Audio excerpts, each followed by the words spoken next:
you on manual testing continuation. We are getting to the end. So today, this is our plan topic for today. Of course, throughout several sessions that we've had, we've been talking about different topics, talking about a lot of topics. Yesterday, we dwell mostly on test management. We are going to continue the last bit of test management and are the topics that we're going to discuss today. First one will be, what is test plan? Importances and benefit of test plan guidelines, test plan attributes, how to design and write a test or write a test plan.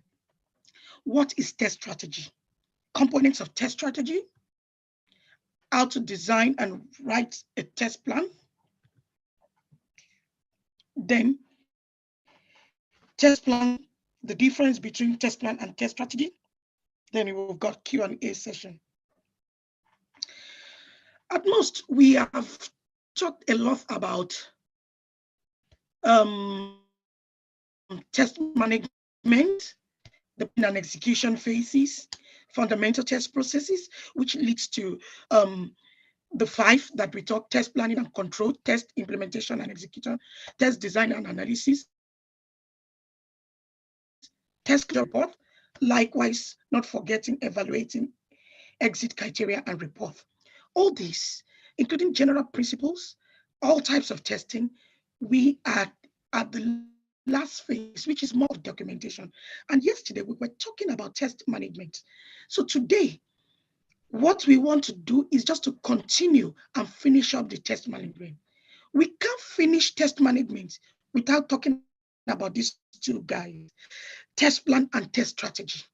They, everything we are taught in test management, this is where we are going to implement it. That ends where we are starting today. So we're starting with, what is test plan? So test plan is a detailed document that describes the test strategy, objectives, schedules, estimations, and deliverables, and resources too required for testing. That's what test plan.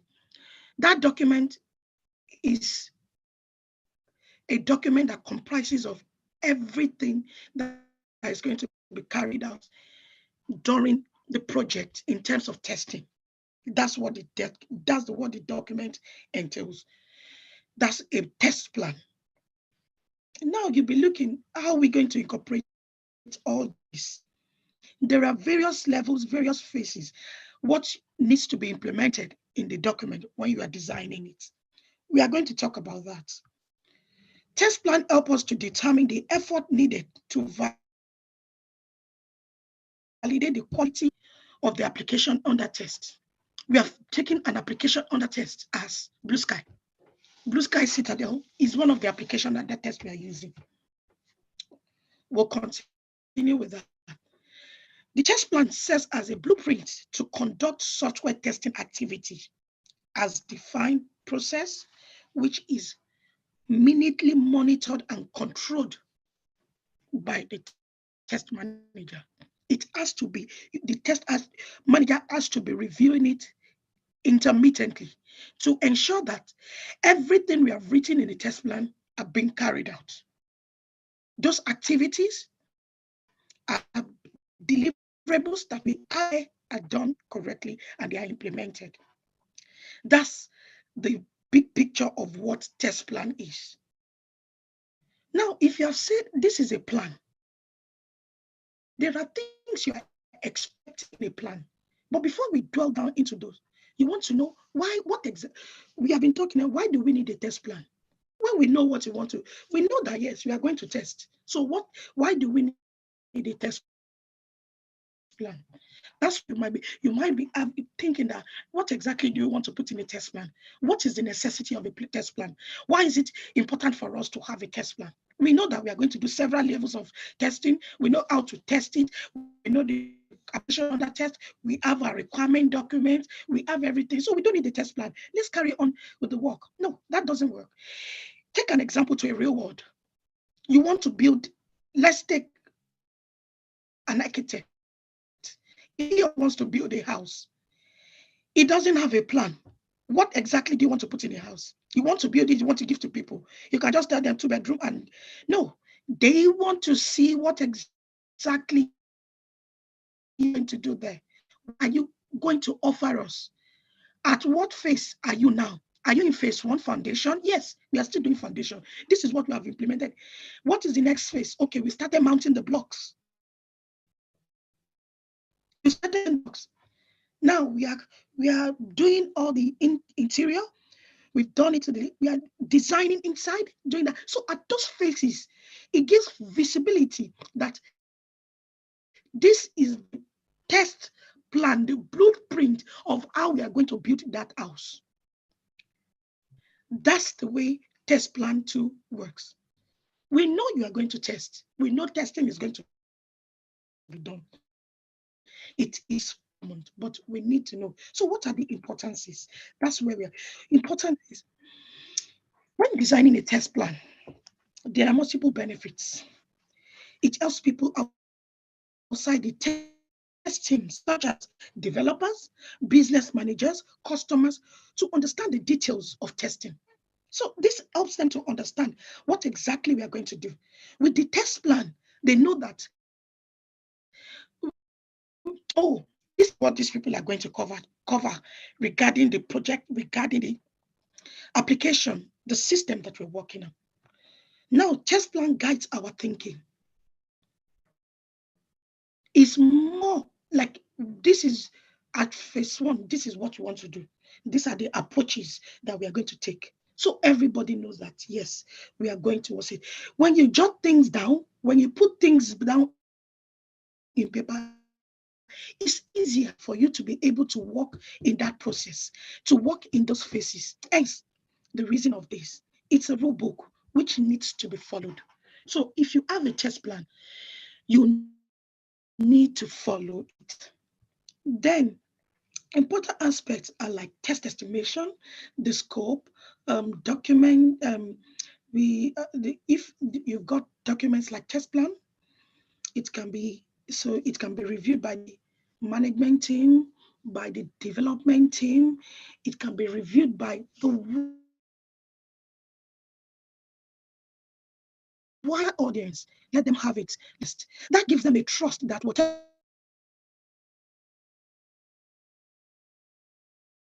is to be developed, the deliverable is to be delivered to them as people have done this phase of testing. So they don't need to duplicate what we have done. They will know that, yes, we have done this. That is the trust. Hence, the reason for this. And test plan can be reused. When you are reusing a test plan, what you want to be conscious of is you could use the same template, but of course, deliverables in each project really matters. So, but you've got the baseline, you've got the template, so hence it can be reused at any phase. That leads us to also some of the benefits of making a test plan. It acts as a quick guide for testing process, as you have said initially. It also helps to avoid out of scope functionality. When you have a test plan, you actually know the target, you know what exactly you want to do. So that gives you it is not when you don't when test plans are not developed, you don't want to be all over the place. When they say, Yemi, what phase are you in now? Oh no, I think we've not finished there. We are there. So it doesn't show professionalism. It doesn't show you actually know what you're doing. But when you say, oh, where are you? We are at the test approach. We are now doing we are testing now. We've got the application. Bugs are being fixed. We've got retesting going on. We've got regression process on it. We are still on the first cycle of this application. So people know that yes, you've already done this. already estimated it is there. So now it determines time, cost, and effort. Time, how long? That's in terms of our estimation, the cost, also the effort. You and I, what are going to use. Provide a schedule for testing activity. So likewise, resource requirements and equipment. Test plan documents can be used for similar projects, as I've said initially. And likewise, it helps to understand the test details. So if you look at it, most of these are just like more of the importances of test plan. Now let's go further. We have said it all. What are the test plan guides? What are the things that, the guidelines that we need to be mindful of when designing test plan? The first thing is avoid overlapping and repetition. If you've written something in a particular column or paragraph, and you've explained it, you don't need to be repeating it in every phases to say this is this thing. No, of course, you can refer to it, but repetition should be, we should be careful when it comes to repetition, because test plan, we want to give them the actual point, what we exactly want to do. Then avoid lengthy paragraph. I always like in your every paragraph I make point out of it. Let them know exactly what that paragraph is going to do. It gives people clear mind to know that, oh, this paragraph, after reading this paragraph, the next paragraph, there will be no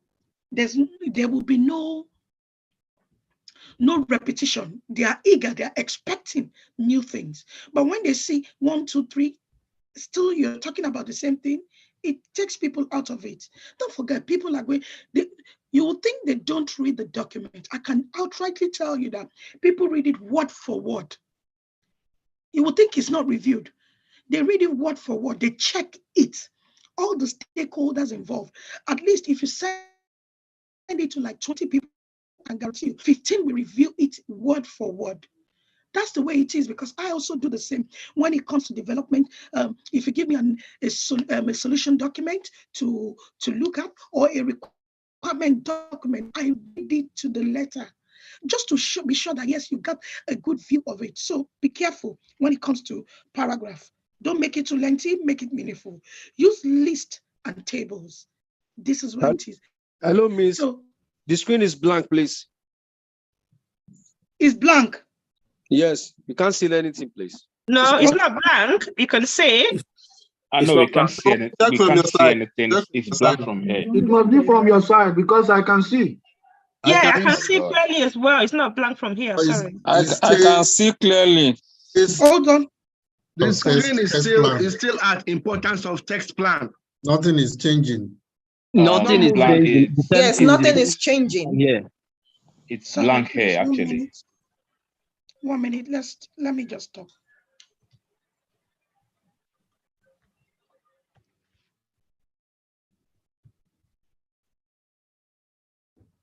Just 1 minute.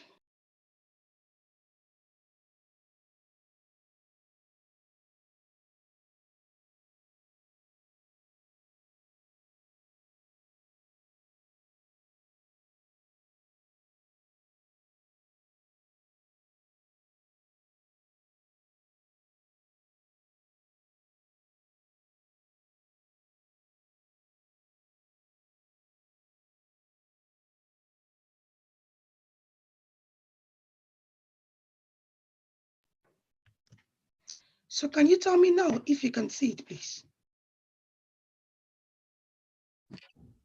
The screen is still blank. Okay, sorry, it's still blank here too. I can't see anything. It's still blank. Okay.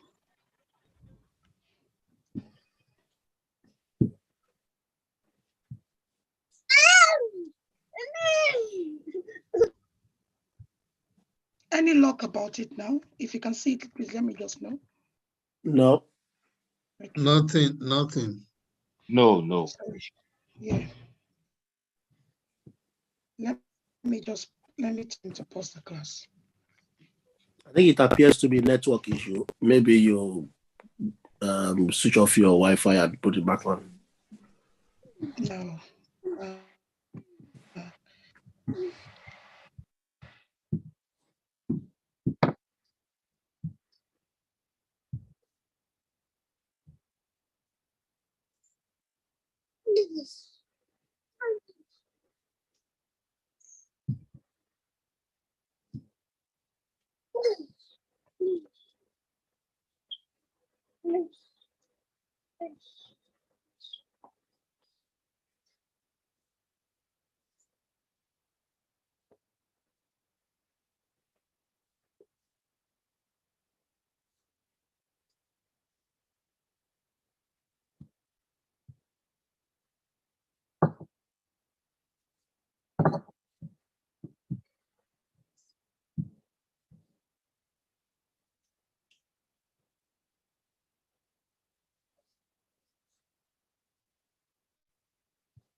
Can you stop sharing and share again?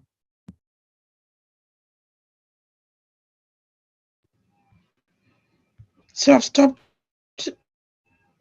Okay. Now you need to enable me. Huh? It's still blank. No, yeah. Can you enable? I've been disabled, please.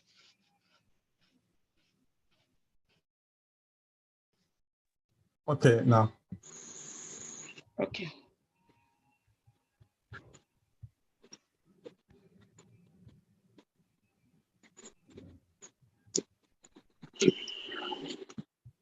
Can you see it now? No, it's still blank on my side. Sorry. No. Can you share the full screen? Can you share the full screen? Stop sharing and share the full screen, please. Coming up.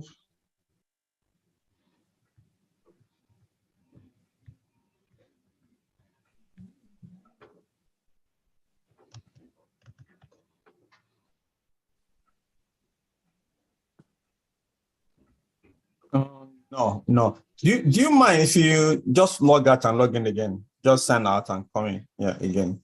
Okay. It's still not working. Yeah.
Can you please allow me to share?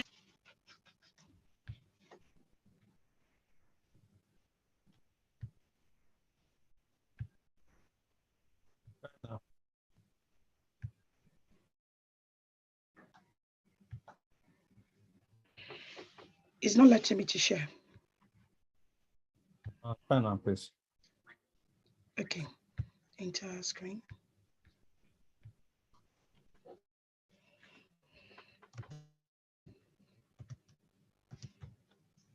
Is it fine now? Yeah, okay. Thank you. Apologies, guys, for this. Yeah. You're So welcome. sorry. Thank you. So sorry about that, and I'm so happy you actually helped me know quickly.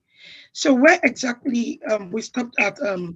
I think we've talked about the benefit and the importance. No, we'll talk about this the is the screen importance that. of, yeah, this one, yeah. Okay, this is where we stop. So, and sorry again about that. Yeah. So once you can see, I'm so happy you said it quickly.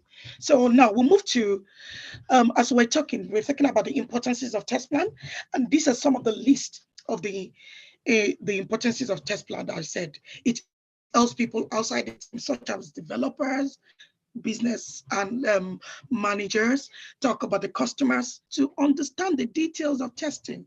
So it gives them an overview. It makes them trust us that this is what our test team is going to execute. This is the testing phases we are going to carry out. It gives them a clear thing about what exactly we are going to do in terms of testing. The other thing is that test plan guides our thinking. So as I've said initially, if you have a test plan in place, you know exactly what you want to do. You are not all over the place. So that these people will know that this is the next phase of what you're going to do. This is the next thing you're going to do. Or currently we are working on this. Currently we are doing this. But when you're all over the place, you would miss out in testing. You will miss out some vital phases in testing.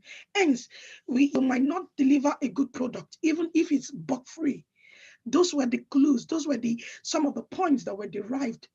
Even if you think you actually have a bug-free application, it doesn't matter. As long as people can't use it, it's not working as expected. Hence, it's a failed application. It is a rule book which needs to be followed. Important aspects are like test estimation. We estimate test scopes and documents in test plan so it can be reviewed by management team and reused for other projects. Other projects could reuse documents. So benefits of making a test plan. Hope you're still fine with seeing it. So the first thing is that it's a quick guide for testing, for the testing process. It helps to avoid out-of-scope functionalities. It determines time, cost, and effort. It provides a schedule for testing activities,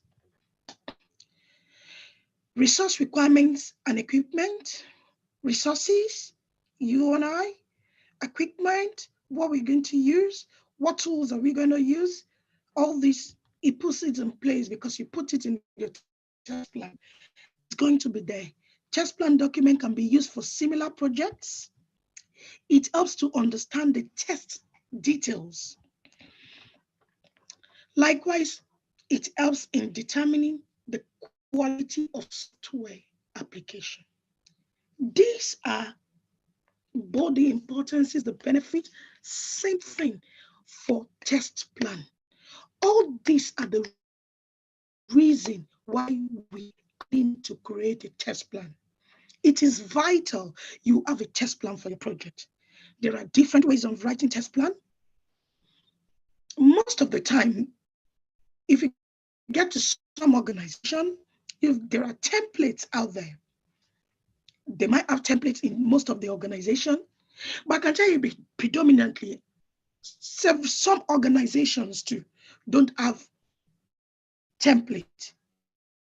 So what you're going to do in your internship is that you are going to design your own test plan. That is a call for you. So you too, when next you go to a project where there is no test plan, you will know you have done one yourself. Then you can use that as a template, as a yardstick when you start preparing any test plan. So it's reusable. So that takes us to the next part, test plan guidelines. What are the test plan? Avoid overlapping and repetition. So you don't want to be repeating things. Be precise. Don't let each of the things overlap. Don't make it too ambiguous that in one paragraph you have given us 10 to 15 things. No, explain each paragraph. Bring out your points there. Avoid lengthy paragraph. Use lists and tables. You're doing your schedule, use your list. You can use table, roles, responsibility.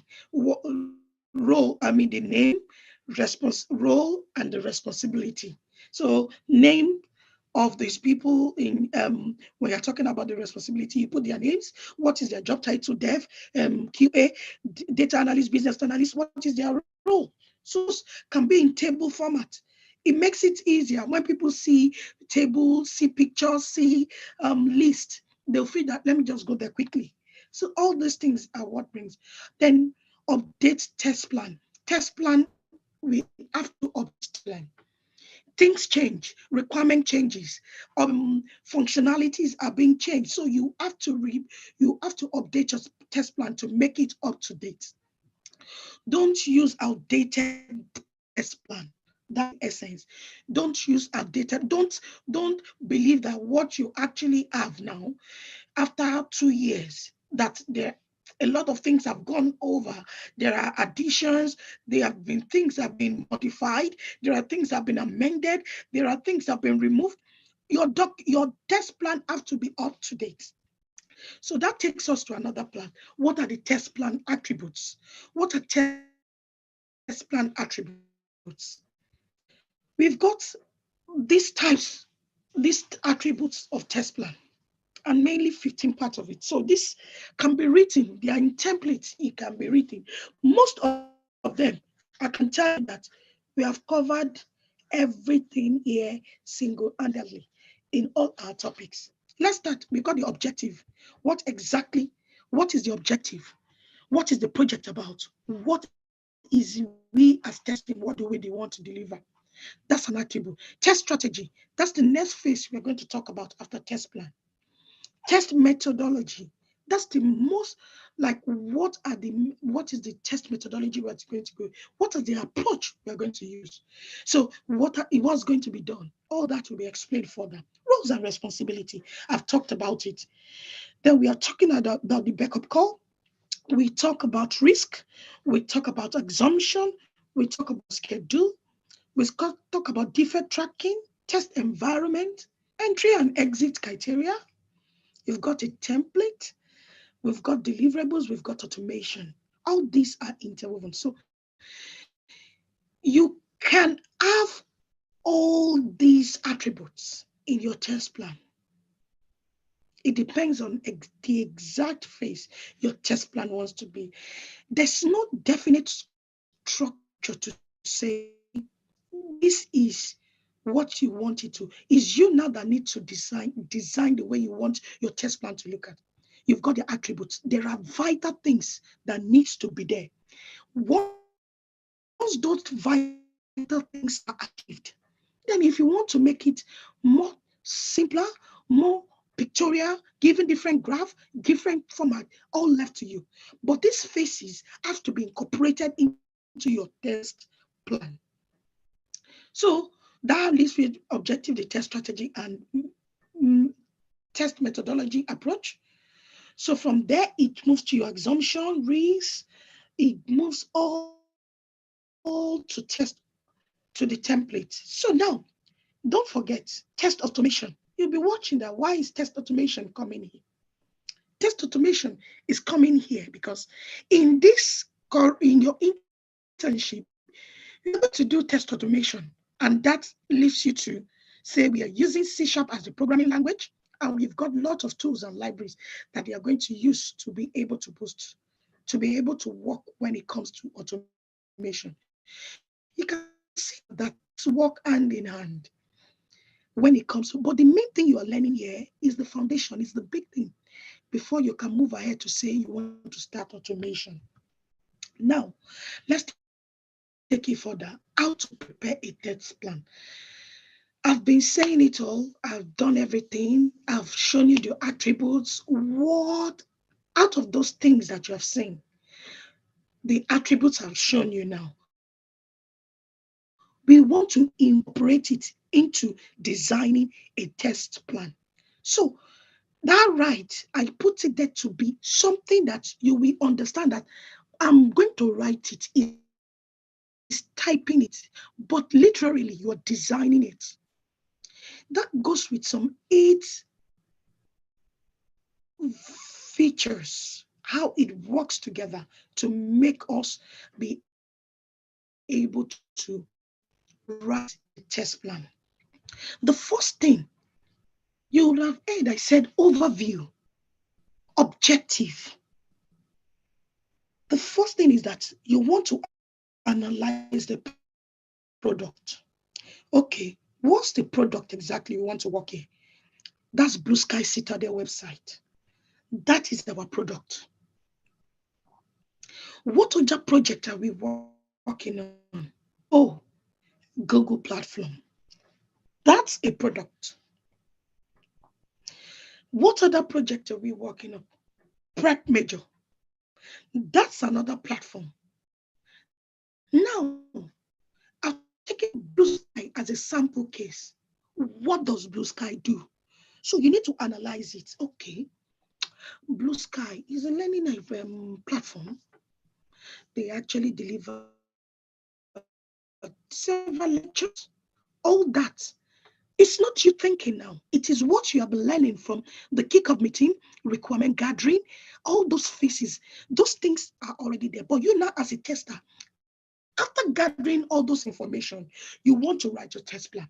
So from those other documents that you have, you want to analyze the product. So mainly, our overview here is to look at what is the objective of Blue Sky. It's a learning platform.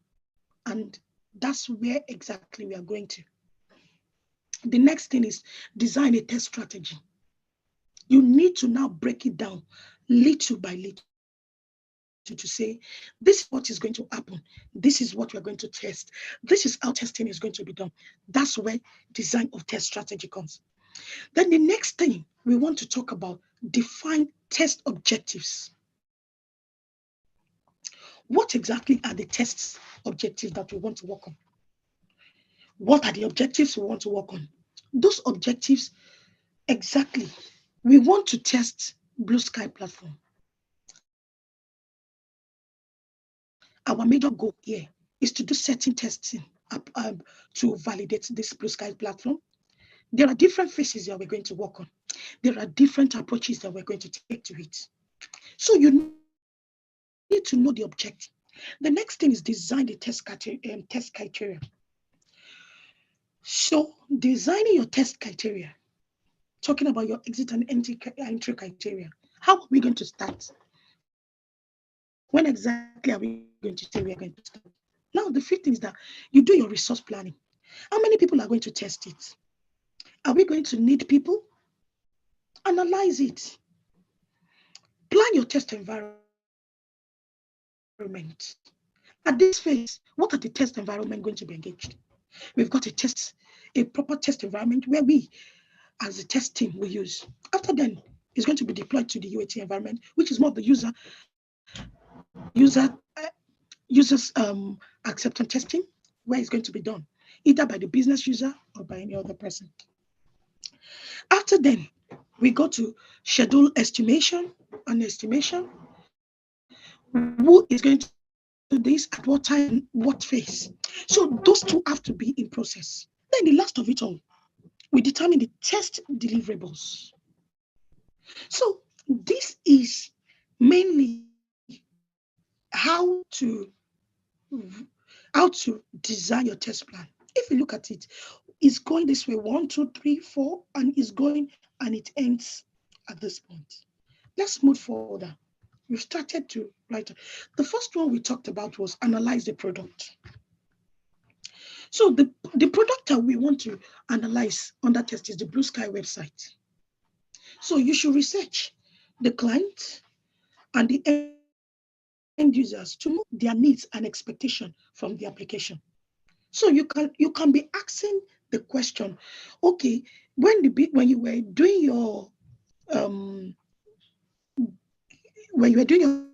kickoff meeting, the project was being when you are having more of an understanding of the project with both the team at large, you should have been asking the question, who are our target clients? Who exactly are going to use this application? Now let's take the example. Our target client for Blue Sky website were students. It took students, people without IT background. Yes, a part of it. No specific age, but from 18 and above, as long as you're a student, you can actually work. So these are our target clients. Even from 16, you can start putting in children to say, oh, this is a target client. So you need to know all that. So those questions could have been asked if you were not sure about it. Okay, who exactly our target client? Who do you think is going to use this application? That's where your thoughts are going to be. So you need to know who will use this website. That's the first thing you need to know. What is it going to be used for? What exactly do we want to use this Blue Sky Citadel website? It's a learning platform to be able to train people so that people can understand the nitty-gritty of IT, break it down more in a simpler way, an easier way for people to be able to use. Take the next one. How will it work? Okay, how is the journey going to work? We've been talking about user journey. So if you go into it, how are we going to do? How is it going? You need to, if you don't have an understanding of what you are going to test, you cannot test properly. If you don't have an understanding of it, you can't test it properly. So those are the things. You must have a clear and coincident understanding of what you are testing. So what are the software and hardware products that we're going to use? So we need to know. What are they going to use? What are the softwares? What are the hardware? So in terms of that, you need to know what are the software, how is it going to work? How are they going to, it's going to be online, they can use their laptop, it's more of a remote one. We can now see it, links will be sent out. So those kind of processes have to be done. That's the way you analyze the product. You see now, we have not done anything. We are just thinking aloud to know what exactly where we want to start from. Now, the next one is develop a test strategy. We will talk in depth of how to develop a test strategy also in this class today. Test strategy, it is a critical step in making a test plan. A test strategy document is high-level document, which is usually developed by test manager. People say test manager, and I put any tester assigned to. I'm trying to be choosy about the words. It could be the test manager. The test manager be running, there might be like 10 projects under the test manager. You don't expect, test manager is overseeing the 10 projects. So the expectation is that we have got a tester in each of the 10 projects, which are either lead or senior tester or even anybody, as long as you're a tester. Because our expectation is that you must know how to write a test plan and strategy. It is in the ICEP, for you to be ICEP certified, this has to be one of the paramount things. You must know how to design a test plan and also a test strategy. It's part of the test management. These are part of the documentations needed for us to be done as testers. So he or she can assign it to say, for each of your team, design your test plan. It is a must. It's a must. You design it, it will be a draft. She can now review it and just get it. But most of the brain for the test plan will be by you. So it could be anybody. Is when you have organization that is not a lot, not a lot of projects are put them on the test manager.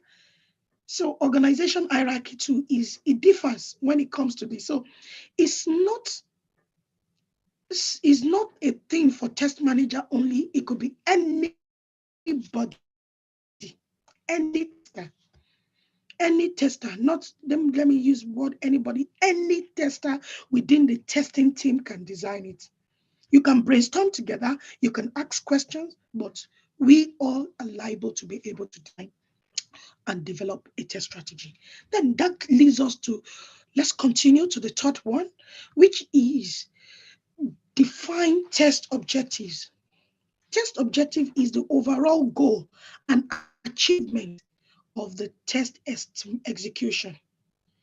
The objective of this testing is finding as many software defects as possible.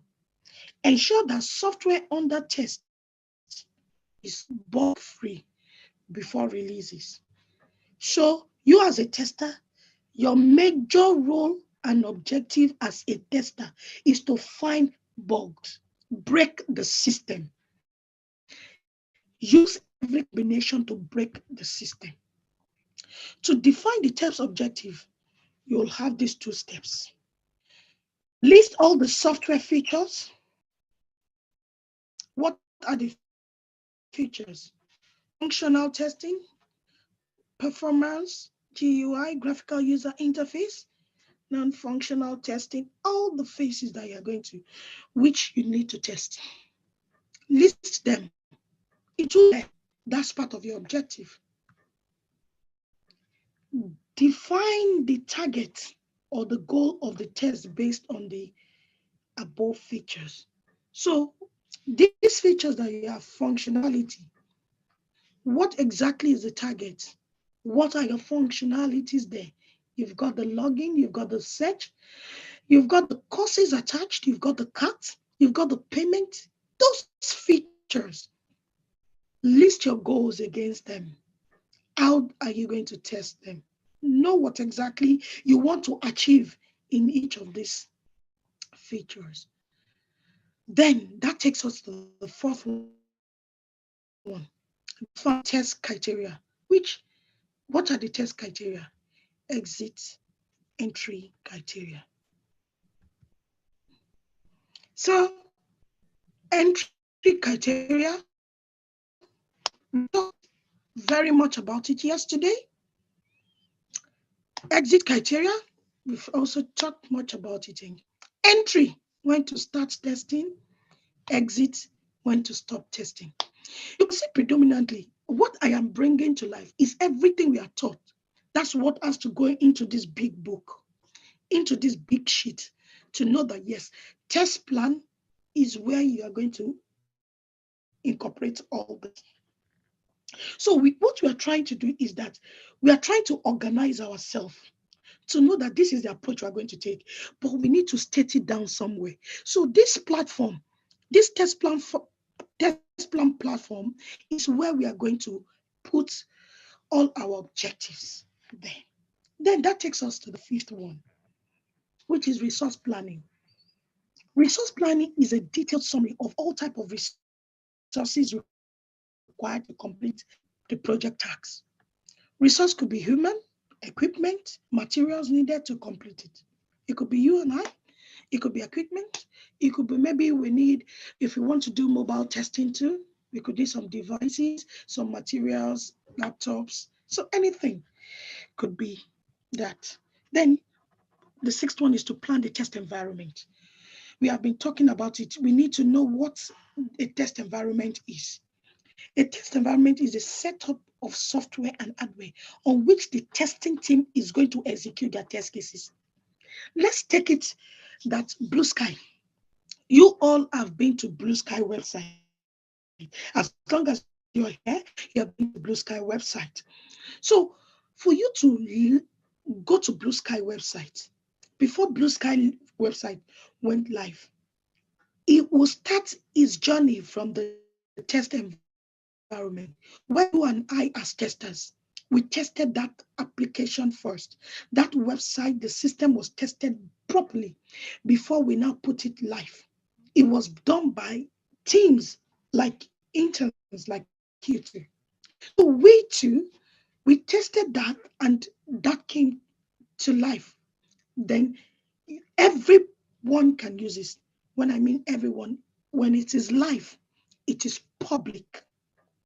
While you are testing, it's still private, it's still within the confinement of what no people cannot see except within your team. That's why it's still private. But when you switch it on to say live, then everybody can see it publicly all over the world. So that's what test environment. So that's the place where you are going to execute all the test cases you have designed. That test environment is where you are going to execute it. The test environment consists of real business and user environment. So we've got several levels. So the way test environment is, you as testers that we are testing, there are also several environments. We have the dev environment, that's the development environment. Test environment, we can have several one. We can have a test environment. We can have a SIT environment, which is system integration environment. From there, you can have a UAT environment.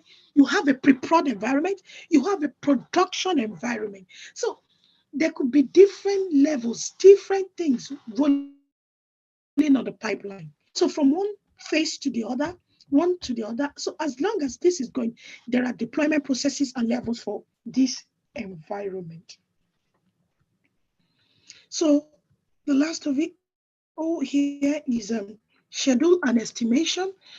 Then by creating a solid schedule in the test planning, the test manager can use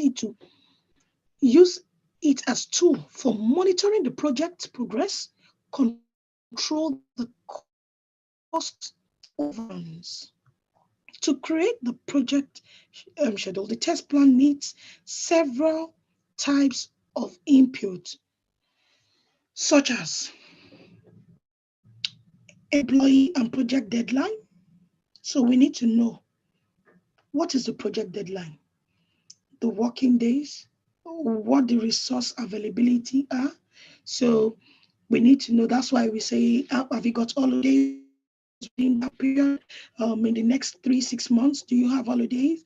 Yes, I have holiday. We need to put you into consideration so that we can know who else. So those are the yardstick when preparing estimation and also scheduling. So it makes you know who is available at this date and how things can be juggled around. All these are part of the factors that really meets with the project deadline and also we also have the project estimation. Based on the estimation, the test manager knows how long it will take to complete the project. So if I've got X number of days, or Yemi has holiday here, the next tester has holiday at this phase. So we can know that we don't want to lose 3 people at the same time of the holiday. So we need to put it into consideration. Likewise, we don't want to say you shouldn't take your holiday. No. So all these have to be juggled around and put into consideration when the test manager is actually doing the estimation. So it can do the appropriate project schedule. So the last of it is project risk. Understanding the risk, don't forget, we talked about risk analysis yesterday. It's still going to come into it today again. So risk analysis, we need to identify all the risk prior to testing. So all this need to be stated. What are the mitigation plans? What do we want to do? All this has to be in place. So understanding the risk helps the test manager add enough extra time to the project schedule to deal with the risk. So last of it all will be the test deliverables. It's a list of documents, tools, and other components that need to be developed and maintained in support of the tests in effort. So there are different things that needs to be. So if we need some tools, we need to start purchasing. If we need to purchase the tools, or if we need to request any license from maybe the environment team, the infrastructure team. So there are a lot of teams in your organization that will do that. So if we need those, we need to get, like in some places where we are going to use Visual Studio now, though it's open source, some other organization will need licensing because those data, they need to be careful with it. So they will need license. So they could order for X number of licenses. So all those you need to start putting it into consideration. Start working towards it. We will need like 5 to 6 licenses if you are going to do this project. This is what we actually need. We also need maintenance in terms of our test environment. So we need to know each of the servers, the databases that we're going to use. All these have to be incorporated as part of our test deliverables. So there are different test deliverables at every phase. So it depends, different phases. It could be you need test deliverables before you start testing. So before we start testing, if you remember our entry area when we were talking yesterday, we said your test environment has to be set up. That is before. That's our before prep. Then during the prep, okay, when we are doing this, we need some help too in terms of that phase. And also at the end of it, so all these are the phases that we need. So before testing, during testing, and after testing, these are the phases of the software development life cycle that we might need test deliverables. So that ends it out to create a test plan.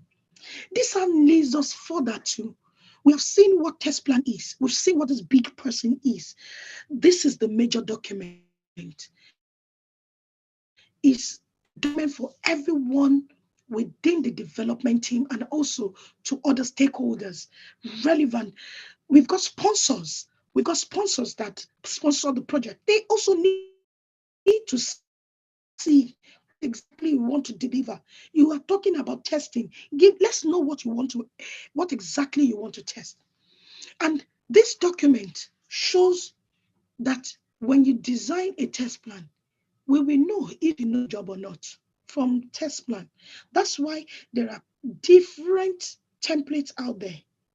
But we all have certain things that is expected in the test plan. Take a test approach as one part of it. In the approach, I expect you to tell me, like the way I do my own approach will be different. I've got entry exit criteria for regression retesting, for smoke testing, for UAT, any phase that I go to. So if people read that, they look at it, yes, okay, this is how she's going to start it. This is what she's going to do. This is the transition to UAT. This is how we are going to transition into UAT. From there, it is clear, crystal clear that, yes, proper testing have been done in this test environment before handing over to the users. So let's now go, after we have done, let's move further to test strategy. So now, what is test strategy? We have talked about test plan. What is test strategy? It's a plan for defining the approach to the software testing life cycle. Can you see the caveat here now? Software testing life cycle. Now, it's now moving closer to us. Take a bigger picture of SDLC and also STLC. So it means we have done the big one to the one test plan. We have sent it to the wider team. The development team have gone with it. Now, it's streamlined to us now. We want to work. This is we as testers. So it's now is a plan for defining the approach to STLC, software testing lifecycle. It guides the QA team to define the test coverage and test scope. It also aids tester to get a clearer picture of the project at any instance. So now it's more of a breakdown.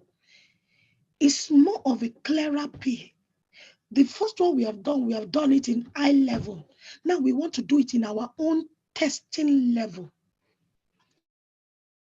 So the possibility in any test activity is very low when there is a proper test strategy in place. The test strategy documents answer questions like what we want to be done, how you are going to accomplish it. It is the most important document of any QA team in software testing. Writing or designing an effective strategy document is skill, and it grows with time. Is it experience? But it grows after some time. You would know more and more. Like if you get documents, from there you can think, yeah, this is the skill that I have. You can even read through maybe you've gotten to a place where there are templates down.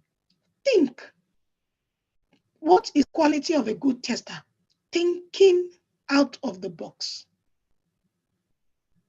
Attention to details. You could do things in a different way. Do your own presentation. It's going to still be the same strategy. It's still the same overview, but I can make it more interesting for people to want to read. More interesting. I can design the flows to see that, yes, this is the flows. So it depends. And this is why I say it comes with experience. Test strategy plan should be communicated with the entire team so that the team will be consistent on approach and responsibility. So what are the components of test strategy? Components, the attributes. So that takes us to these 7 components of test strategy. We're talking about the test environment specification. We've got the release control. We've got the risk analysis. We've got the review and approvals. We've got the testing tools. We've got scopes and overview. We've got the testing methodology. All these are the components of test strategy. Now, you would think that, oh, we have said this. Yeah, we'll need test environment specification. Break it down for me now. You in test, what environment are we going to use?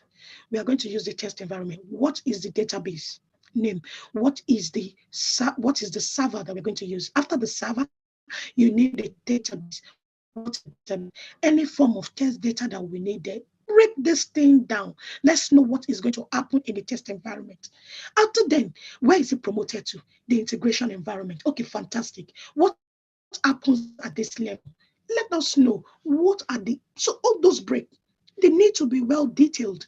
Let's have the detail there, the details in the screen in our test strategy. Put it there so that when any of us pick up the test strategy, then we know that this is the server we are going to use. It's easier. You can just tell anybody, go there, go to the web, and that is the way you can look at all those components to imbibe it. Let's now discuss further about the components. That takes us to the very first one. So every organization has unique priority and they set their rules for software design. So you cannot copy the one in my organization to do it in your own organization. In my organization, I might not be building the type of website you're doing. So you need to be very careful. In as much as you can reuse it, don't copy blindly. Ensure that you have a clearer understanding. Templates are the same thing. Login is a template. You can do login in various ways, but it doesn't mean because in the first login that I have done, where they use username and password, I will copy the same thing instead of me putting email or phone number.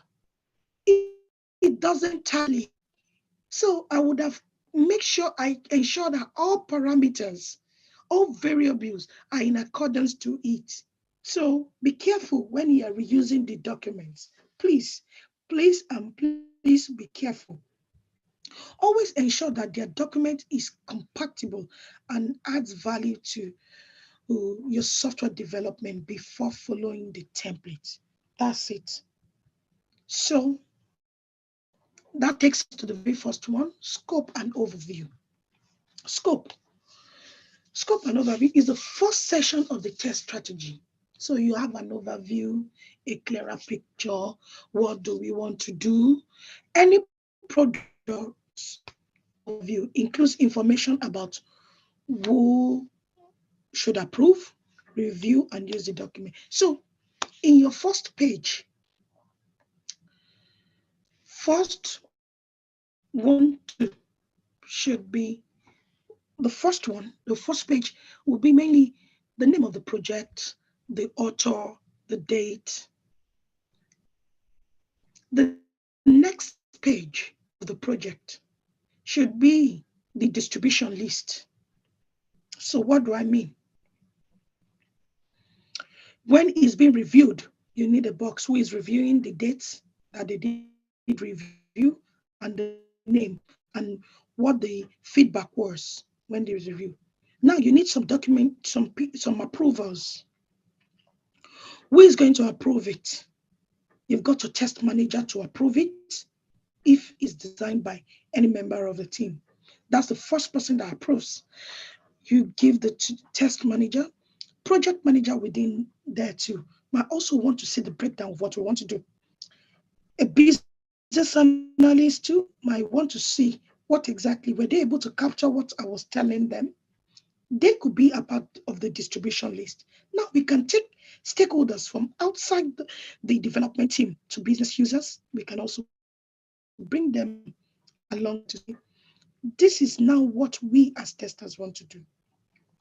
These are testing activities and phases that must be approved were also described in the test strategy paper. So all these approvals is just to send it to them, they review, and you would, I always like, if you've designed the document, you're fine, you have done the review, you've done the first initial draft, checked all the spellings, arranged them, make sure things are looking good. You send the first draft out, and you don't want to send your document to and expect them to read it today. People have a lot of things they are doing rather than thinking of test strategy.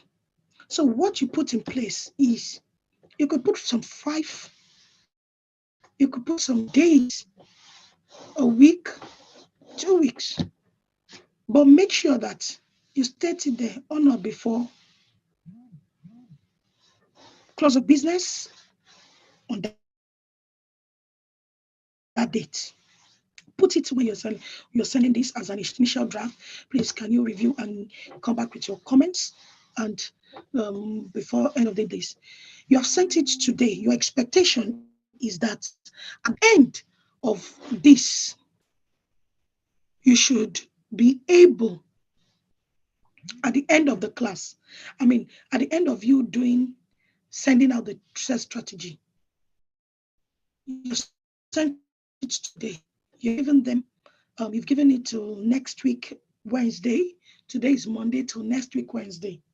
My expectation is that by on Thursday, you need to send a reminder. Monday, you also need to send a reminder. I know others might be getting back to you, but if you know you've not gotten a message from them by Friday, by Monday, the upper Monday, you need to let them know. Then when you're going to send the final one, you need to tell them that, oh, this is what's going to happen in absence of any review or comment with this.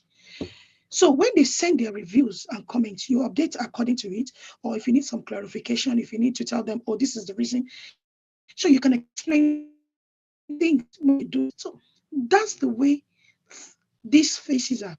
And as they're bringing in their reviews and comments, all those fields in terms of review, approval, all these are updated with their information and with their feedbacks and also time and date when it was reviewed.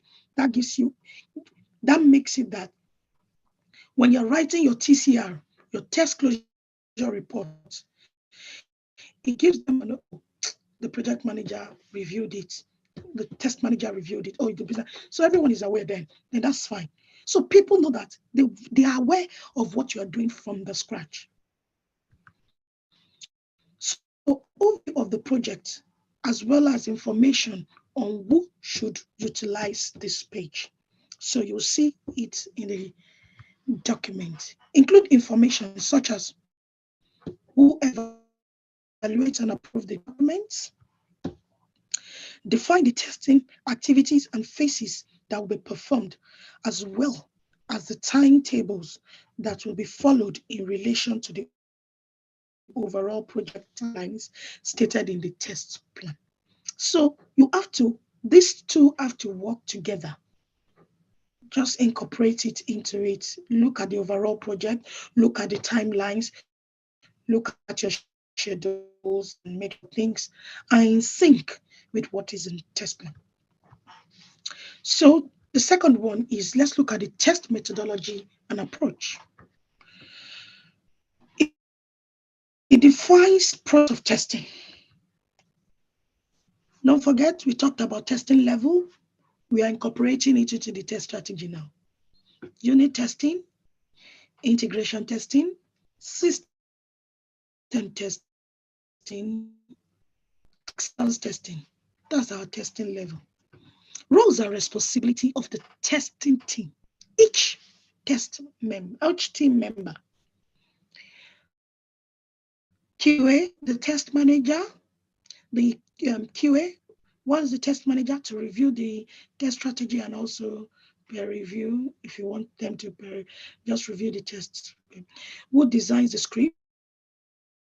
The test analyst there, tester A to design the script for this part, tester B to design the script for this part. So each of your activities, whosoever is working on that project, must have a role they play and their responsibility. So if tester A is to work on logging the design test script, just in terms of some functionalities, can put it there, tester B, tester C, tester T. Then we've got a developer who is going to, if it's 2 or 3 that is there, put their names together. That's the development team to say they will be testing. You can put the names of the testers that will be testing together to say this, they will be developing all the scripts. Then likewise, if you have a data analyst, in case maybe if you bought business analyst, scrum masters, they could be also in roles and responsibility table. Then types of testing, load testing, security, functional testing, non-functional, regression testing, retesting. All these types of testing are also included in your test strategy. Test approach and automation tools. What are your test approach? So at this phase, what are the test approach? Your automation tools. So we are going to use Azure DevOps. We are going to use C# as a programming language. There are some, you're going to use Selenium WebDriver as part of your tools. You are going to use SpecFlow as some of the tools. So all the tools that you're going to use when you're using this are things that you are going to incorporate in this session. Likewise, adding new defects, retesting, defect triage. So I also had defect triage to ensure that defects are being triaged before. What is triage? What it means is that, like now, when you go to the GP, when you go to, let's say, for example, accident and emergency, it's a big place because we've got a lot of people coming in. We need to triage. They need to triage to know what exactly you've come in for. So the triage section, we just check that, oh, patient A has come into this thing. So when your triage, what happened? You've got a headache, you've got this, they take your temperature, check it. Just do okay, yes, that's fine. Then at that triage session, they will, once all the details are there, then a doctor is assigned to you. That's the way the triage section. So now take it to defect. We have found a defect. We are now in a triage meeting. Okay, we are looking at it. Oh, it was developed by this. So this is the defect we have found. Okay, that's fantastic.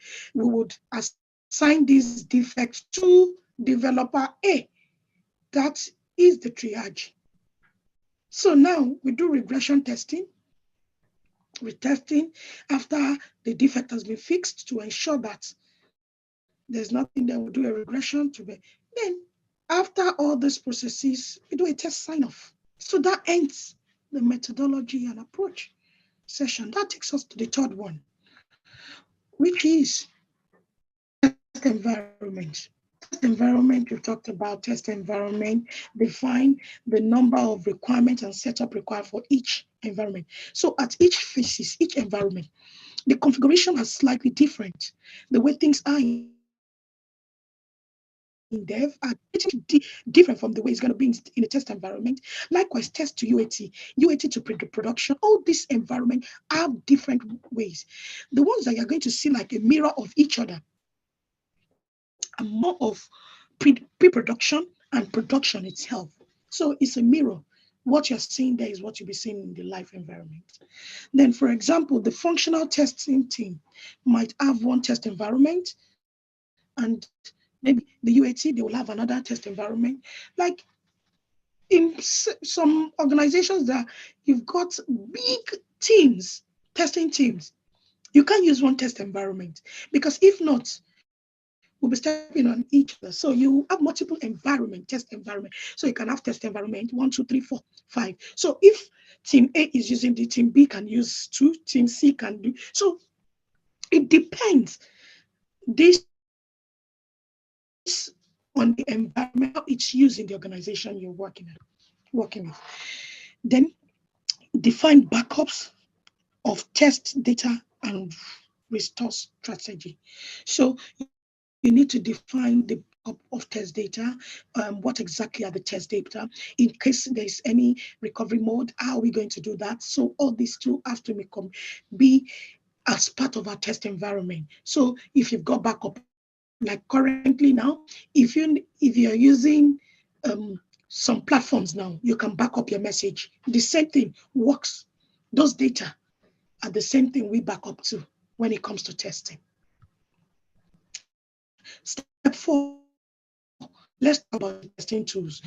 As I've said, in this, we are actually working on our automation tool this time around. We are going to be using as a programming language. Some of the tools that you're going to use is Selenium WebDriver. Visual Studio is one of your tools. SpecFlow is one of it. NUnit is one of it. So several things that you're going to use when it comes to automation tools.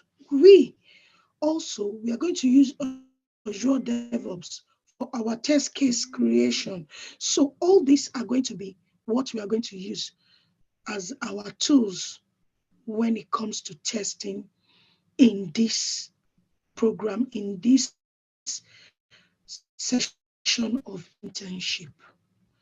Figure out a number of open resources, a number of open resources as well as commercial tools required, and determine how many users are supported on it and can plan accordingly.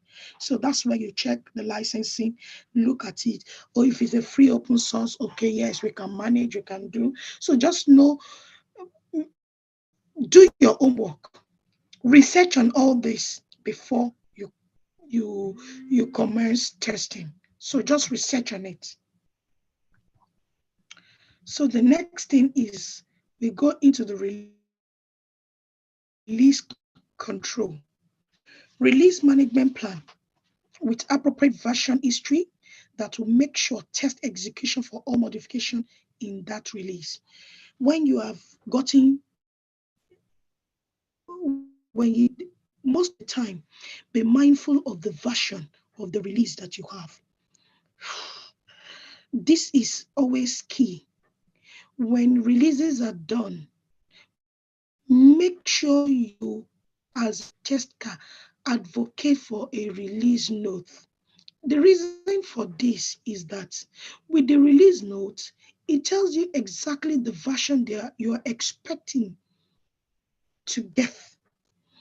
I always prefer it, because if you tell me your fixed bug 5 and 6, I need a release note for it. Just back it up. Give it to me and let me know, okay, this is where it is. Look at the version. Make sure it correlates with when you are doing your smoke test immediately. Look at the version, ensure that it correlates, it matches, so that you are not testing on the wrong server before you think that, and you find out that the test is still broken. So you need to be mindful of this. Professionally, you should ask for a release note, but it depends also on the processes of organization. But I tell you, no matter the process, we need to follow the right process, which is what is part of our ICE certification, to ensure that all these processes are incorporated and they are used. So hence, you need a release note to know. If they don't do it, yes, they don't. Is there any harm in doing it? No. Just tell us you have fixed this. Can you just, even if it's just one sheet, name whatever has been done, whatever SPs have been done, any servers that have been changed, whatever, just put it there and tell us the bug you fixed. We can know what next to take from there. Then the next one is risk analysis. We discussed, dwelled so much on this yesterday. List all risks that you can estimate. Give a clear plan to mitigate the risk, also a contingency plan. Bug fixes, you found bug, so bug 5. This is the title. Without bug 5 is a save 1. We cannot move further. After this, what's the next thing that you're going to do? Give a clear mitigation plan. Do we need testers? Yes, there are 2 testers currently on this project. Maybe at the end of it, we might need more people. So what is your mitigation? Get tester A and tester C and D to join the team. That's your mitigation plans. And that goes. That takes us to the final bit of it, which is review and approvals. All these activities are reviewed and signed off by the business team, project management, development team. All this are different approval levels and review level. Summary of review changes should be traced at the beginning of the document, along with approved dates, name and comments. That's the way it's meant to be. You must trace it back to it. Then that gives us the final bit of how to prepare a good test strategy document. This is just more of an insight of how to prepare a test plan, the importances, and the test strategy. Now, all this, if you look at it from the very right beginning of what you have been learning in manual testing, you can see every activity coming to play into these 2 guys, the test plan and the test strategy. So everything we have learned in the management side of it, the documentation side of it, all those things have to come into it. That's what gives you the general blueprint that this is how we are going to approach our testing. Now, what is it to you as interns? What is it to every one of us here now? Is that you are going to do the same thing. Test plan are not prepared at the end of the project. It is prepared before the project, before the test execution. Part of our first prep will be test planning and test strategy. The second thing will be our test case design, implementation, and execution. Then it is our prep. Likewise, your test environment should be up and running. All your tools, you should have had access. You should be able to before you start. So all these things are the things that you're going to do. In this intern, the way you are going to work, all this has to be ticked. I've done my test plan. I've done my test strategy on that phase. In your first sprint, you need to start developing it. As you're going alongside all the necessary tools, by the time you start automation, by the time you are, before you even start, we are going to give you access to Azure DevOps. You should make sure when you are given a link, test the link, open it, can I access it, can I do things there? Don't just say, okay, let me copy this link and keep it there. No, when you give it to when it comes to testing, avoid procrastination. Any work you're doing, do it immediately. Giving you a link, there's no harm in clicking on the link and see whether it works. Check all those things. These are things that make you, so you make sure you check that the link works. So once the link works, that's it. Check everything. Make sure you have, so when you have your test project, your test document, all this has to be prepared. That we are ready to start. Don't start testing if all these documents have not been read and approved by your team. You must send it out. They must give you feedback to it. I'll only show you an example of the document. You yourself will prepare. You have all these fields that you have to go and prepare yours separately. It will just be a brief overview of it.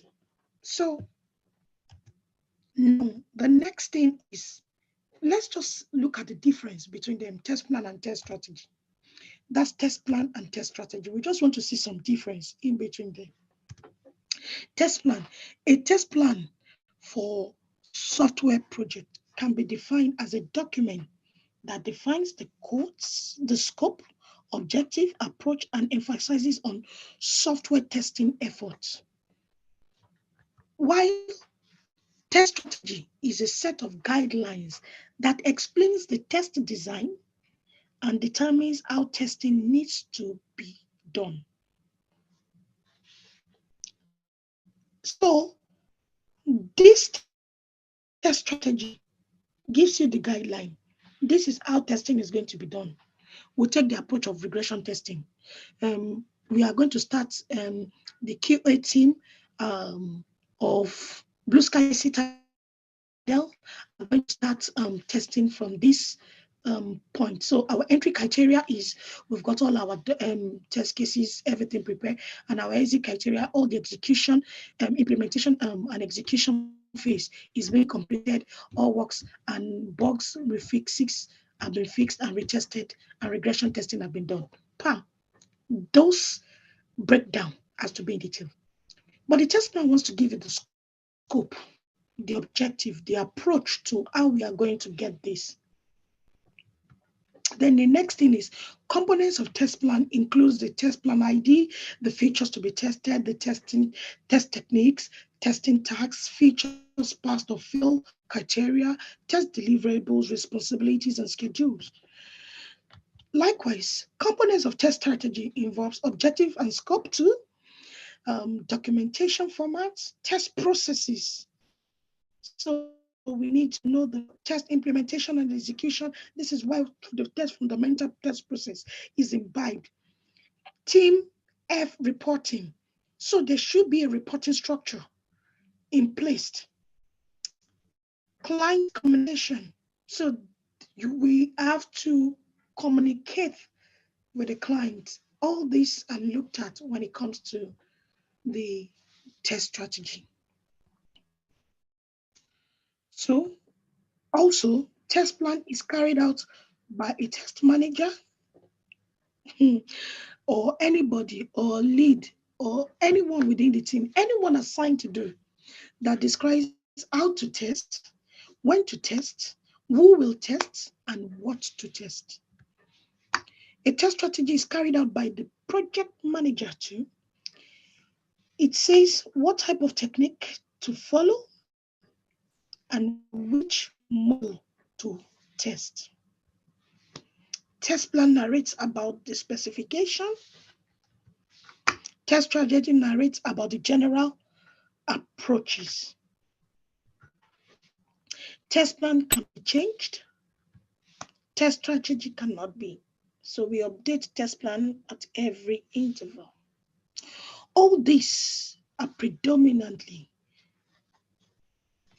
everything about the differences between test plan and test strategy.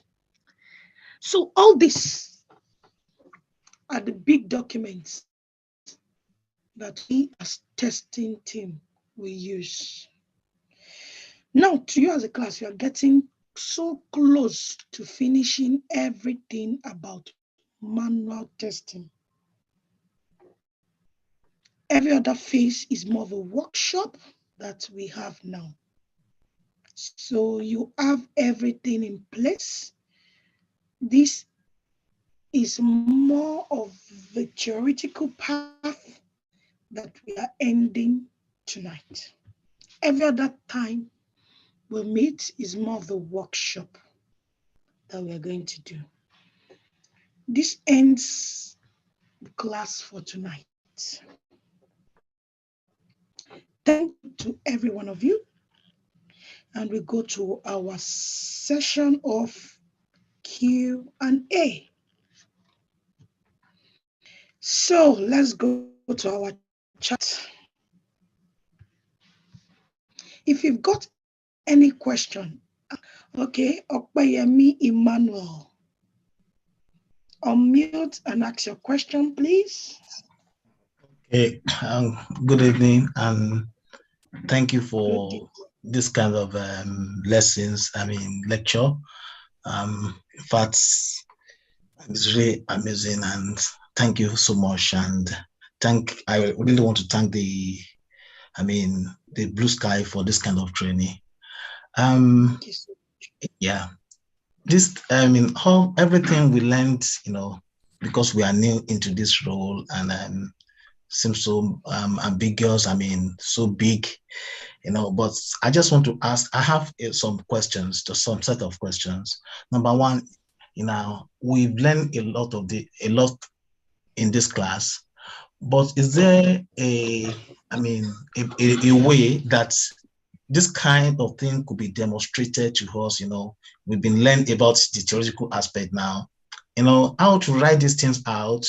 I know you've taught us a lot about this thing, but is there a way how we can see a format, how it looks like in the real world settings, and how to put those things into writing, and everything you've taught us about this strategies, there are a lot anyway that we've learned, but how can we bring them to life? So that's my first question. So if you can answer that, I have other questions as well, sir. Okay. So very well said, Apayami. That's every theoretical part ends at this phase tonight. So everything that you need to do in tomorrow's class is more of workshop. The nitty-gritty of all this thing is for you to have a clearer understanding, a more broken down understanding of every phase. That's the reason you need all this theory parts. The main work of what we are going to do is what you are going to start tomorrow. And that's from that tomorrow, both manual, automation is going to be practical class. Okay. So tomorrow's lecture will be more of test case design, using Azure DevOps, and also using Excel spreadsheet to design your script. Also, I will show you a template of a test plan just for you to view it. Our own assignment is not to design it when you just see it. I'll just explain to you what I have said in theory. Okay. You bring it to life in practical. Then you can now read it. If you go online, there are millions of test templates that you can get. But if you have the basis, if you know what exactly are the attributes that will be there, it's easier for you to be able to do any other thing. That is it. So, next question, please. Okay. Now you are talking about release notes. So does that mean that if the QA have have detected a bug and raised that. So if the developer have fixed it, so they have to give a release note so that just to have an evidence that they really fix it. Is that what the release note means? Or I just want to get the clarification. So there are different ways for the release note. Now, the first release note you are going to get is that we have designed. For now, you don't know the project you're working on is a new project. Let me give you an example. So Blue Sky has not gone live. You don't know anything. We've just gone on the face of Blue Sky. Now, the developers of it, they've developed and they have Blue Sky already for us. They said we have developed Blue Sky. So by the time they're deploying Blue Sky, they themselves already a release note to share to the team that this is what we have developed, this is what we have deployed. In their own code, they have a lot of things in the background. So whatever they have given to you as a tester, they will tell you that this is your release note. That is the big one that you have first. It comprises of everything. What they have done, they'll just give it to you. This is what we have done. And it's not be a big document. Some could be 2, a page. Subsequently, when bugs are raised and they are fixed, code are being changed. So they need to just say bug 5 has been fixed of the bug, and they send you, just give you a release note for it, just to back up that you have. I like to do that because it gives me a visibility that when you ask me if I know if my release note is missing, because that's why I go with the version. Version 1 is what they have given you. The next version will be version 2. So subsequently, they can't be different. So once one is meeting, I can ask the question, we said this, what did you do? What did you release in version 4? So we can have a visibility for it. And you can just store it in one of the, it's a process. If we are meant to follow the process, I can tell you, most people don't, but when you get to a real world, even in here, you get release notes. So it's going to be at the very beginning and subsequent bug fixes, if that answers your question. Thank you. Okay. My other question, maybe I should ask them together. Because so one thing is that about the smoke test. So I'm working throughout today, so I just some of these terms you use in the class, I just write it down. Just so when I read something about the smoke test, that's quality, that's QA tester performs smoke testing after developer develop and deliver every new build of an application. If the code passes the smoke, the software build moved on to the rigorous tests such as unit test and integration test. Now, my question is, for the smoke test, is it part of the test plan we have to write, that we are writing a test plan for a smoke test? And I know yesterday you told us about unit testing, integrated testing, system testing, and then acceptance testing.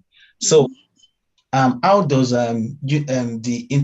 smoke tests, how does it relevant in those areas? And do we need to write a separate would that be in part of the what we are going to write in the test plan? So that's number one question. Then lastly, for the we learned about the test plan today. For the test plan, are we writing test plan on unit testing or on integrated testing or system testing? How does it really work in the normal set? Or we have to, or in the beginning of the project, are we writing the or the test plan for everything that we are going to do? In one spring, from spring 1 to the end of the spring, or how does it work in the phases of the testing? So that's my 2 questions. I'll just merge them together. Okay. So for test plan are written. It's part of your preparation. We call test prep. It has to be written before you actually start testing. So the test plan comprises of different things. If you remember, while I was lecturing, today. I talked at the testing level. What are the testing levels we learned yesterday? 4 of them. Unit testing, integration testing, system testing, and acceptance testing. That is a coverage there. So it has to be stated there. It is a coverage. So it's going to be stated in your test plan. It's covered already. So that means it's in your test plan. Smoke test. What is smoke test? A developer they've given you an application. Go on, we have deployed to test environment. Fantastic. We know you have deployed into test environment. You as a tester, the first thing to do, you've not started your proper testing. You are meant to do a smoke test. Yes, exactly. You have a test environment. Can you launch the test environment? Can you do few things? Okay, I can launch it. I can see the test environment. It looks fine. Then that's fine. We know things are fine from there. That's the smoke test. So once a build is being given, once a deployment is being done into a test environment, you quickly do a smoke test to be able to check the initial thing. Is this application working?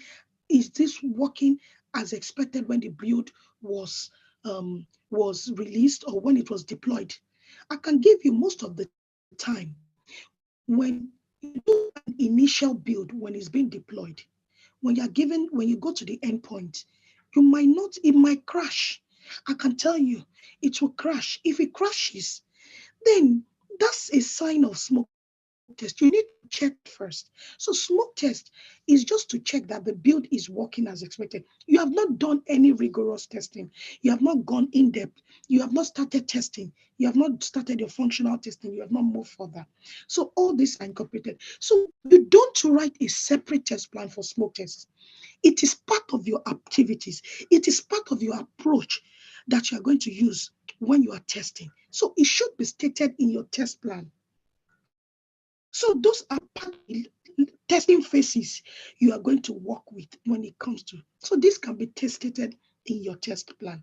So all these are just a blueprint of what you want to do. It has to be, there's no separate plan. But I don't want to give you more because this thing comes with different organization that you work with. But most of the time, a test plan is everything you want to achieve in your testing for that project needs to be in the test plan. That's the way. I hope that answers you clearly. Okay, thank you. I think Anna, after Anna Kendi. Anna. Hello, good evening. Good evening. Thank you very much for the lecture. And my question is, it's not relating to what you've just taught us, but I think it was yesterday when Mr. Deji or Dave yesterday, we're having a meeting with him. He said something about groups. So I was wondering, apart from we being in the QA group, do we have other groups that they've sort of divided us into again that I'm not aware of? If you are divided into any group, you'll be sent the link. You'll get the link on the group chat to join the group. So any group you are actually divided into, that you have been divided into now, is your group. Any other group, subsequent groups, you get it in the link to check it. So there are QA groups. There are also your own intern groups where you are going to work as part of your team. So there are several groups that you need to join. But ensure that once it's QA, we always state it. Every group that you need to join, you'll be sent the link and you can join. Yeah, I know of the QA group, which is the group that I am in now. But it was talking as if there's another group that it was asking somebody, "What's your own group now?" I was confused. I didn't understand. Okay, are you in a team now? Are you in a team now? I'm not in any group as of now, apart from this QA group that I am in. Okay. So it means that maybe the groups have not been. I need to confirm. Mr. I don't know. Maybe he's online. He should be there, but I would. Anna, can you give me just?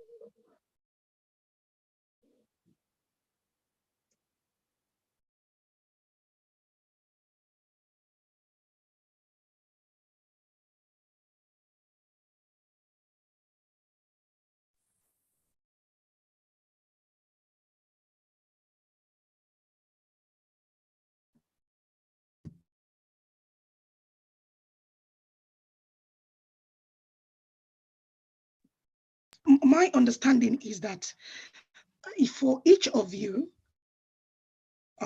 you are going to be divided into different intern groups. So in that intern groups,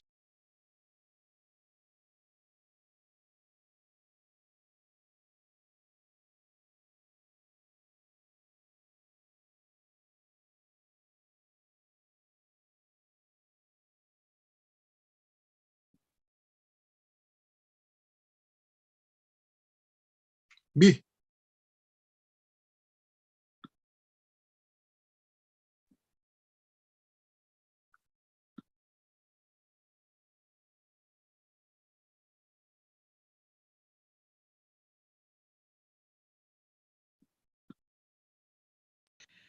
sorry, Danny, just ask your question, please. Thank you. Hi, Yemi. Hi, everyone. Wow, what a lovely training. It was really, really interesting and a lot of details. But what I think the other guy that spoke just before this lady, he kind of asked the question that I wanted to ask as well. Okay. But what I'm trying to understand, or what is not clear to me, is it every time that you've been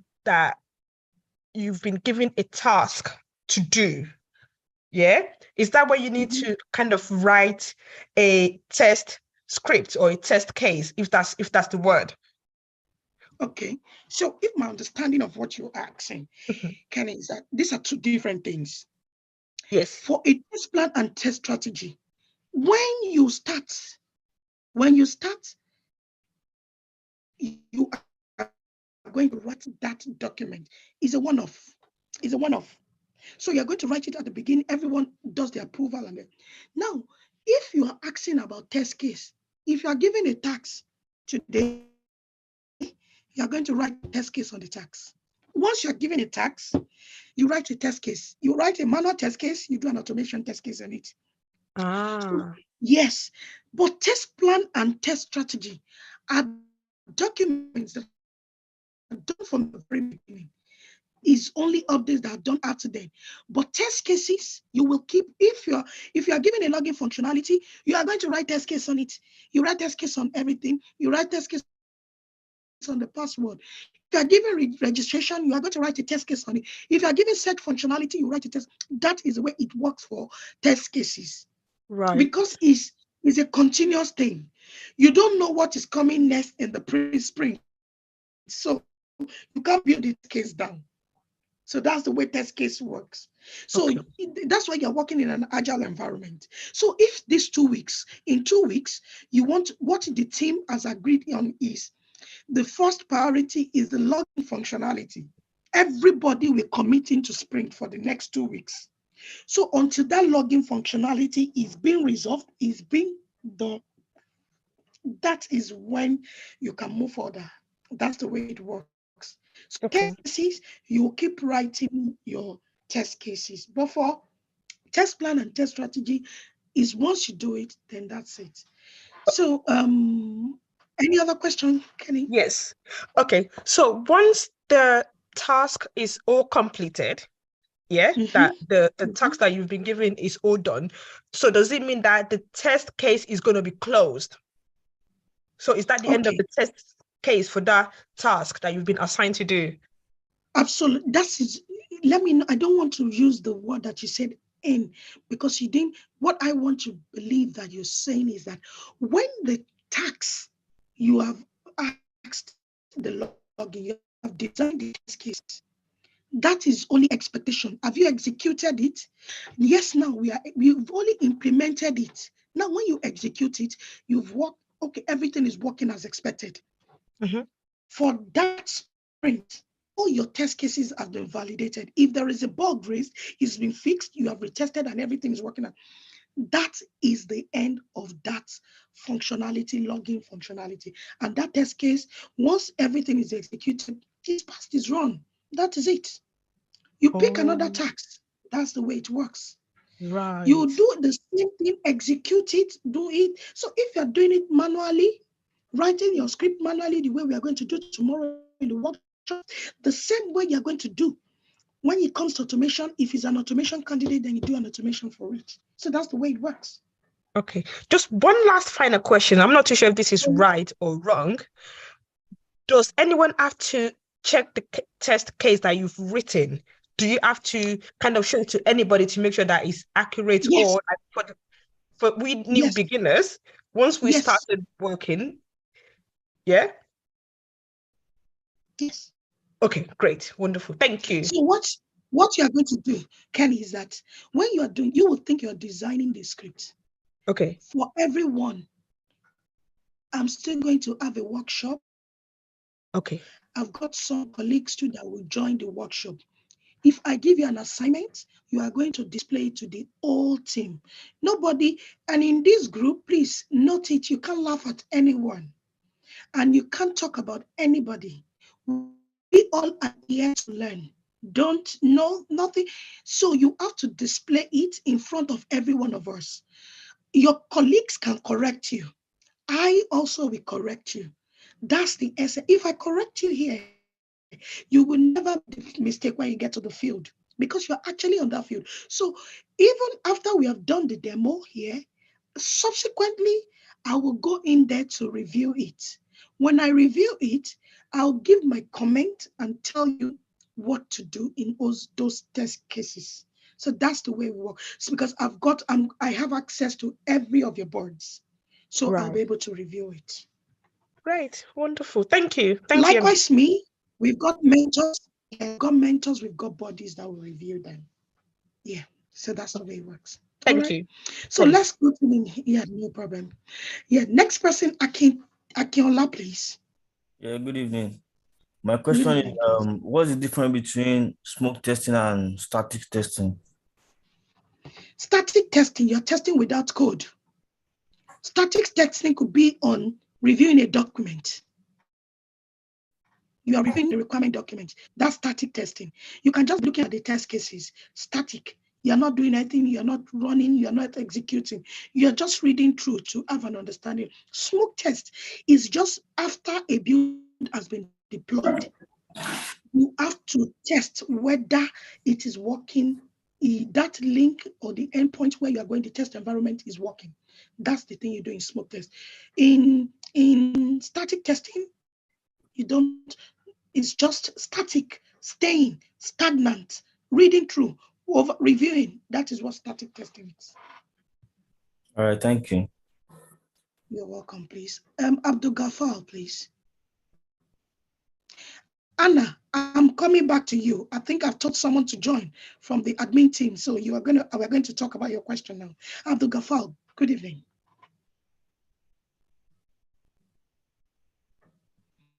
We can't hear you. Is it me? I can't hear. In place, while you're doing your mic, Samuel, can you please ask your question? Okay, thank you for the good delivery. I really appreciate.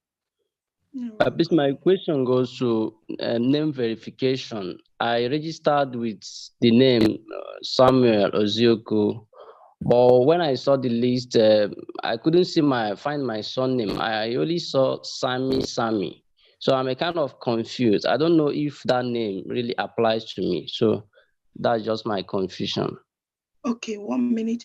Wumi, are you on the call, please? Yes, I am. Good evening, everybody. Good evening.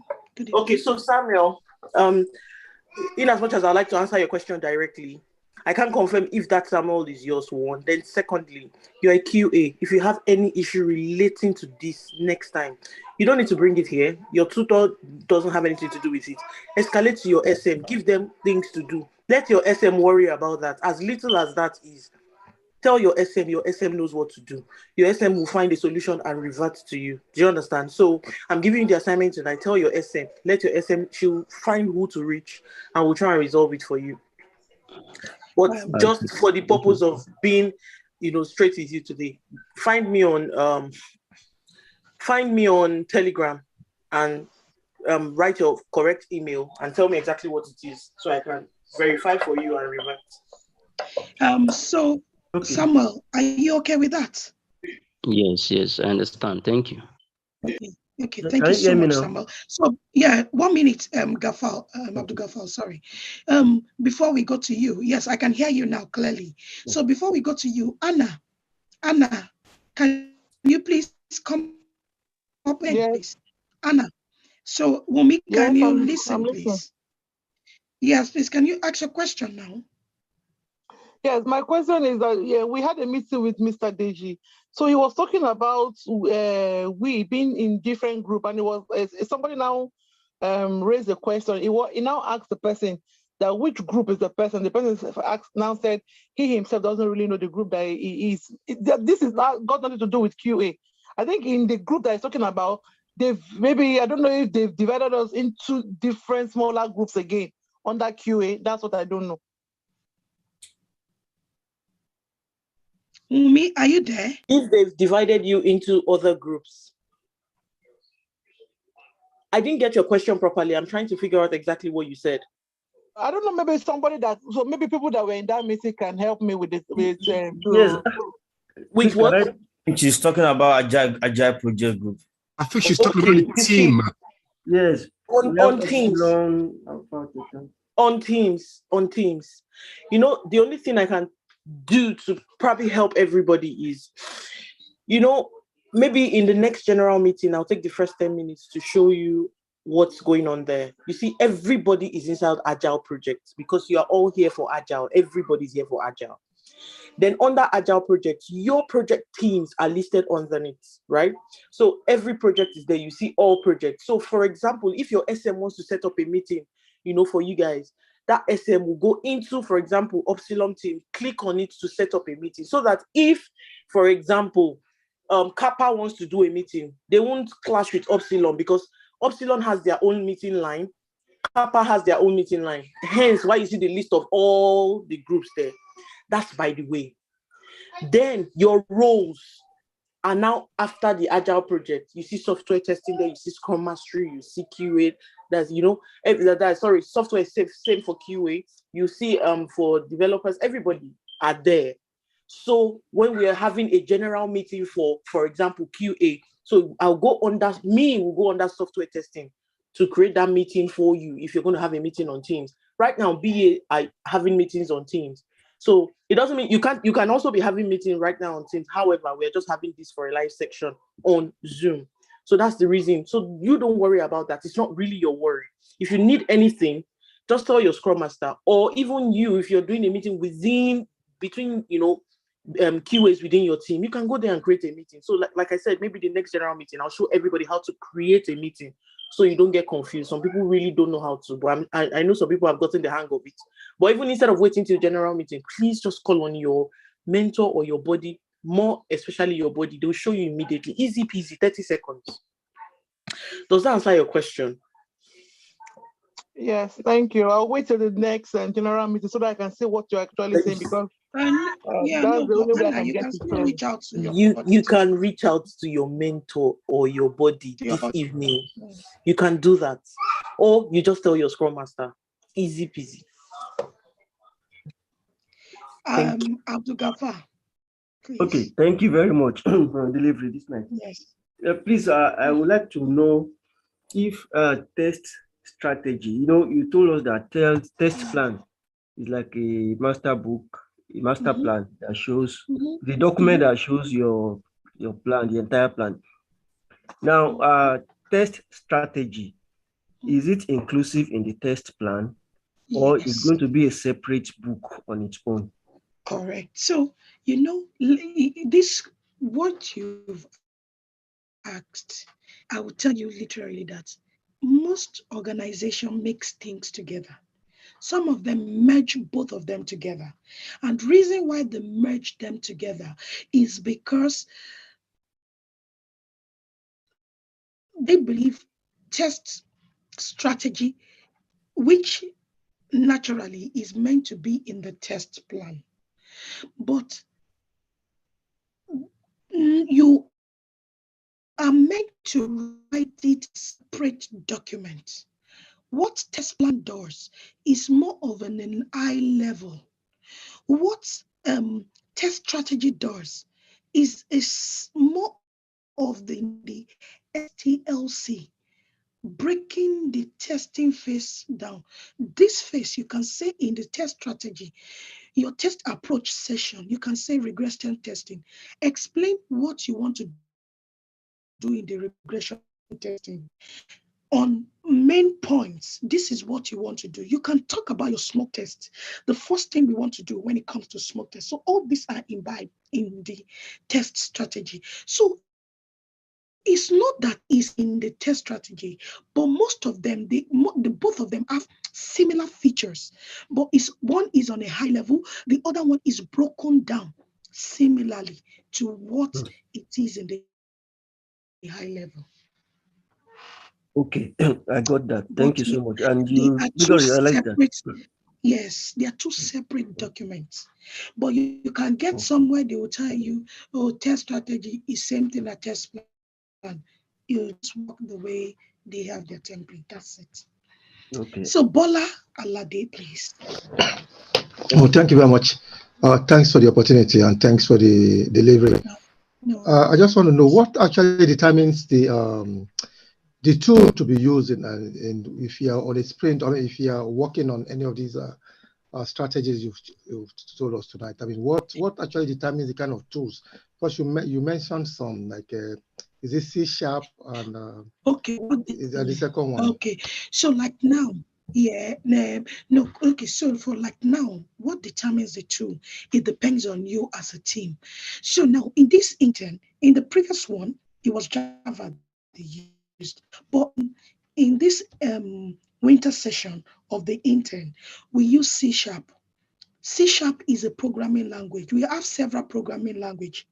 So in the several programming languages, we have C#, we have Java, we have Python, we have Ruby. There are lots of programming languages that are there. But in this one, we are taking this guy, the C# is the one you're going to use here.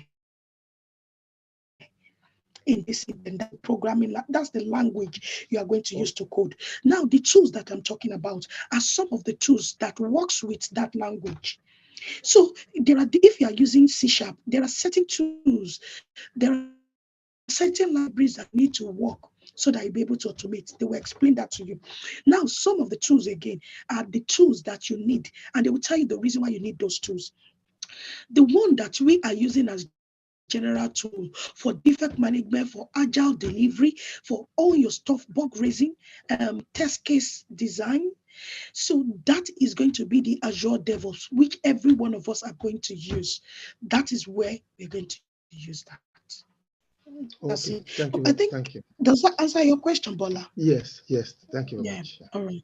There's a question here. I think, what is the most important between functional and non-functional testing? So how do you prioritize a test case? So in functions are